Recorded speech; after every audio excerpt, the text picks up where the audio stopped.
Hello everyone, welcome to the DJ vlog. કેમ છો બધા? હોપ બધા મજામાં જશો અને બધાને મારા વ્લોગ જોવાની મજા આવતી જશે. અને જો તમને મારા વ્લોગ જોવાના ગમે તો બધાને કહેજો, અને નહીં ગમે તો ફક્ત મને જ કહેજો.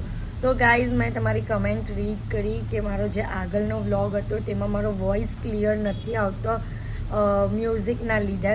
હું બીજી વાર જ્યારે પણ વિડીયો બનાવું તો હું હોપફુલી એવો નોટિસ કરીશ કે આવી રીતના નહીં થાય બીજી વાર, અને તમને સારી રીતના મારો વોઇસ સંભળાય. તો એના માટે સોરી, બટ આજના આખા દિવસમાં હું જે પણ કરીશ તે બધું તમને બતાવીશ. તો વ્લોગને એન્ડ તક જોવાનું ભૂલતા નહીં. તો અત્યારે હું બનાવું છું મારી ફેવરેટ આઈટમ મોમોઝ. તો મેં કાંદો અને કોબીજને ચોપ કરી દીધું છે. મમ્મી હશે નવા હાર્દિકની પાસે મેંદો મંગાવવાનો છે અને પનીર, મેંદો અને પનીર લઈ આવીને આપો. જો હંભળો ને, 10 રૂપિયાનું મેંદો અને 30 રૂપિયાનું પનીર, સમજા? આટલી વસ્તુ મને લઈ આવીને આપો. ઓકે. હું બોલો જ હે હું બોલો જ મમ્મી કઈ બોલતા હતા અટકી ગયા.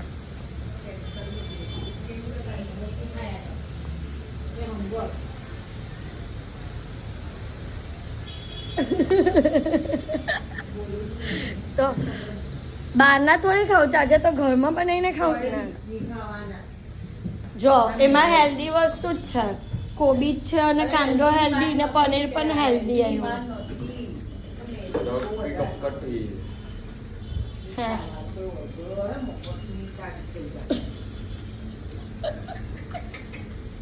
જો ગાઈઝ, બહાર ખાવા કરતા ઘરમાં બનાવ તેમાં પણ ખારા ભરવી પડે જ છે.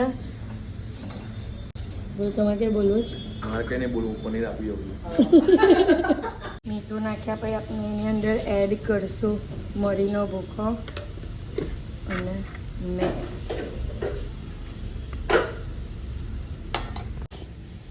અને સોયા સોસ થોડું, બસ.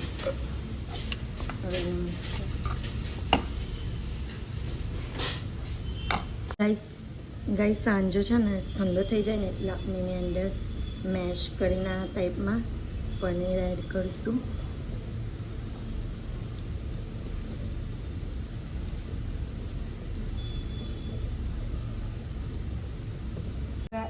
સો ગાઈઝ, મેંદાના લોટને આટલો સોફ્ટ, એટલે બહુ બધો સોફ્ટ પણ નહીં, થોડો હાર્ડ કરીને થોડો ટાઈમ બાંધીને રેસ્ટ પર મૂક્યો હતો.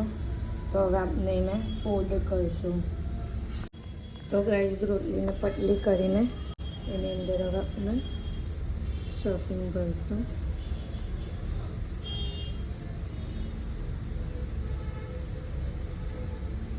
સ્ટફિંગ ભરીને ગાઈઝ આપણે આ સાઈઝમાં આવી રીતનું ડમ્પલિંગની જેમ બનાવશું. તો આપણું આ મોમોઝ રેડી છે. તો ગાઈઝ, મેં મોમોઝ બનાવીને સ્ટીમ કરવા એને મૂકી દીધા છે. ઇડલીના કુકરમાં મૂક્યા છે સ્ટીમ કરવા. હવે આપણે એને પ્રોપર રીતે સ્ટીમ થવા દઈશું. સો ગાઈઝ, મોમોઝ તો બનાવી લીધા. તો મોમોઝને સાથે ખાવા માટે ચટણી જોઈએ. તો ચટણી બનાવવા માટે શેઝવાન સોસ મેં એક વાડકીમાં કાઢ્યો છે અને સૂકું લસણ વઘારિયામાં કાઢ્યું છે. થોડું તેલ અને હવે આપણે લસણનો વઘાર કરશું આમાં, અને થોડું ટોમેટો સોસ એડ કરશું એટલે આપણી મોમોઝની ચટણી રેડી. તો ગાઈઝ, મોમોઝ રેડી છે અને ચટણી પણ. તો આપણે એને ડીપ કરીશું.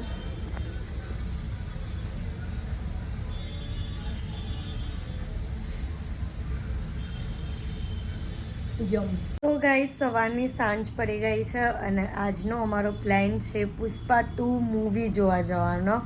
તો અમે એકલા નથી જતા, અમારી સાથે આવે છે ગુરુભાઈ અને પારુબેન. તો ચલો અત્યારે હવે રાત્રે અમે કઈ રીતના એન્જોય કરીએ છીએ તે તમને બતાવીએ. અને સેટરડે નાઇટ છે એટલે ફૂલ એન્જોય.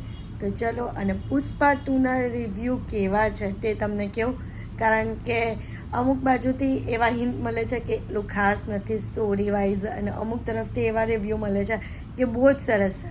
તો ચલો આજે જઈએ અને રાઈટ રિવ્યૂ હું તમને આપું. પર્સનલી મને કેવું લાગે છે તે.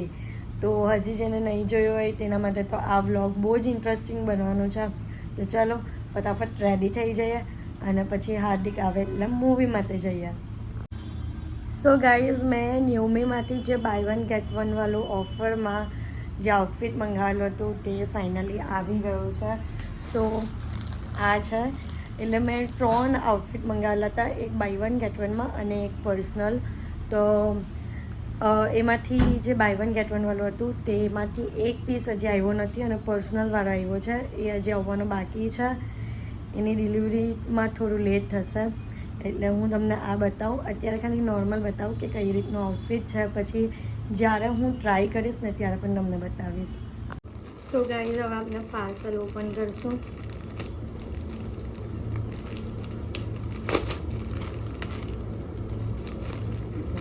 પેકેજિંગ તો બહુ જ સરસ છે.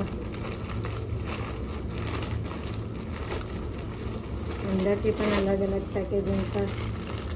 હજી એક ડ્રેસ આવવાની બાકી છે guys. Wow, what a dress. તો ગાઈઝ આ ટ્યુબ સ્ટાઇલની ડ્રેસ છે. તો ગાઈઝ આ ટ્યુબ સ્ટાઇલની ડ્રેસ છે અને અહીંયા જે આ દોરી છે ને એમાં આ ટાઈપની દોરી ક્રીઝ ક્રોસ છે. તો એક ડ્રેસ આ છે અને બીજી ડ્રેસ આ છે. તો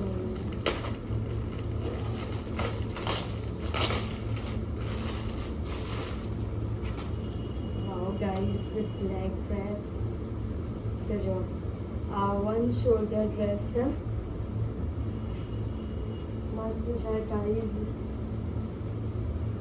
બોડીકોન ડ્રેસ છે. હજી એક યલો ડ્રેસ આવવાની બાકી છે અને એ આવશે એટલે એ પણ તમને બતાવીશ. સોરી, ઊંધી પકડી છે એકચ્યુઅલીમાં, નહીં સીધી છે, બરાબર છે.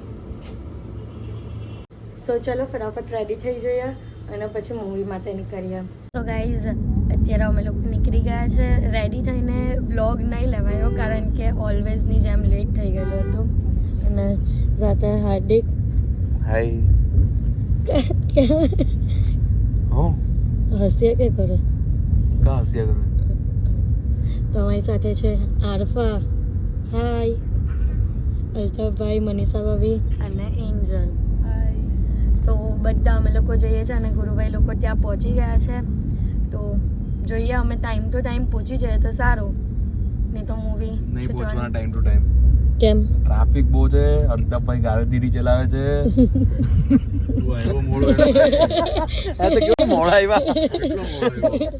અરે વચ્ચે છે ને રસ્તામાં એક્સિડન્ટ થઈ ગયેલો હતો એટલે અમને આવવામાં લેટ થઈ ગયો. એમાં કે 20 મિનિટ કે બધી 20 મિનિટ નહીં, 7:05 વાત થયેલી. આવી જાવ અંદર. કેમ હાર્દિક આટલું મોડું કરો છો? એક્સિડન્ટ જોવા બોલી ગયો. ટ્રાફિક જામ થઈ ગયેલો હતો રસ્તામાં વચ્ચે. એમ્બ્યુલન્સ બી બોલાવી છે ને હાર્દિક પાસે. સો ગાઈસ એવું વિચારેલું હતું એવું થયું. અમે લોકો પહોંચ્યા પણ મૂવી ભલે ચાલુ થઈ ગયું.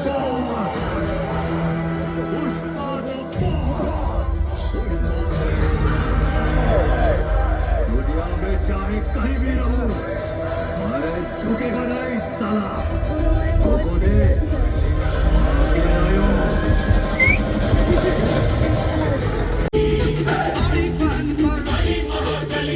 સો ગાઈઝ મૂવી અત્યારે ખતમ થયું છે અને રાતના વાગ્યા છે 11:30 કે 11:45 જેવું થયું છે.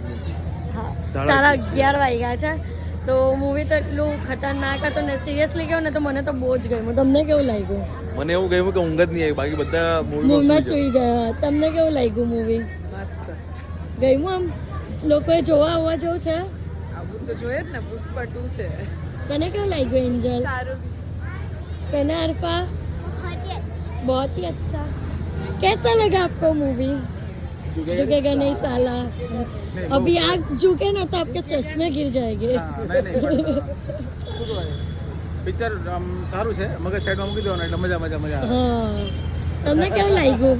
આજ સુધી આવી લડાઈ જોઈ જ નથી.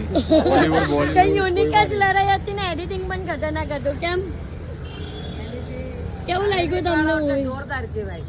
એડિટર સારું એક્ટ્રેસ આવી એક્ટર એ સારો જ હતો Act- પણ એડિટ સારું કર્યું. એક્ટિંગ હતી તો એડિટ આવું થયું એમ. Mind blowing. તો ગાઈઝ તમે મૂવી જોવા આવો, એક વાર તો એક્સપિરિયન્સ કરવા જેવો જ છે. જે કહે ને કે મૂવી નથી ગમ્યું તો બની જ નહીં શકે. અમને બધાને તો બહુ જ ગમ્યું ખરેખર. એક પણ મિનિટ ઊંઘ નથી આવી. સો ગાઈઝ અત્યારે તો હું ઘરે આવી ગઈ છું અને બહુ જ થાકી ગઈ છું અને બહુ જ ઊંઘ આવે છે સિરિયસલી. તો બસ આજના માટે આટલું જ. તો તમને મારો આજનો બ્લોગ ગમ્યો હોય તો લાઇક, શેર એન્ડ સબસ્ક્રાઈબ કરવાનું ભૂલતા નહીં. અને જેમ સપોર્ટ કરો છો તેમ જ સપોર્ટ કરજો. Love you guys, by.